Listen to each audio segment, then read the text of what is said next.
স্কুলে তোর আজকে যাওয়ার দরকার নেই। না স্কুলে যাওয়া লাগবে, স্কুলে না গেলে স্যার অনেক মারবে। একদিন ক্লাস যদি মিস দেই তাহলে 20টা বেতের বাড়ি। তুই বাইক উঠতে পারবি? হ্যাঁ পারবো, হ্যাঁ পারবো। না পারবো।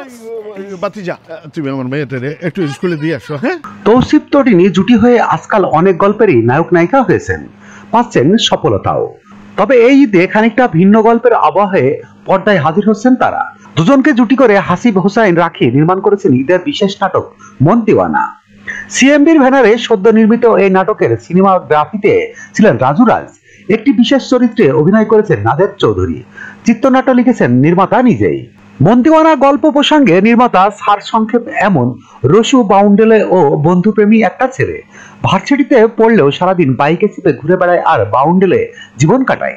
এদিকে গল্পের নায়িকা মারজান মাত্র কলেজ লাইফ শেষ করে ভার্সিটিতে পা দেওয়ার অপেক্ষায় আছে। একই ভার্সিটির সিনিয়র রসু। মারজান ক্যাম্পাসে প্রথম পা দিয়ে টের পায় চলছে নতুনদের র্যাগিং। তার সিরিয়াল পড়ে রসুদের গ্রুপে। মজার বিষয়, সেদিন মারজানকে র্যাগ না দিয়ে ছেড়ে দেন রসু এবং মারজানকে বলে দেয় কেউ কিছু বললে বলতে যে আমি রসুর গার্লফ্রেন্ড। এভাবেই মজার ও ভয়ের একটি দৃশ্য নিয়ে শুরু হয় মন দিওয়ানার গল্প।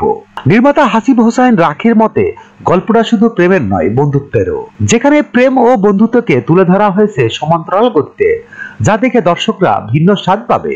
মন দিওয়ানার প্রযোজক পরিবেশক এসকে সাইদ আলী পাপ্পু জানান, এবারে ঈদ উৎসবে অন্তত 20টি বিশেষ নাটকের পসরা সাজাচ্ছে সিএমবি, যা চাঁদ রাত থেকে ধারাবাহিকভাবে প্রকাশ করা হবে প্রতিষ্ঠানটির অফিসিয়াল ইউটিউব চ্যানেলে।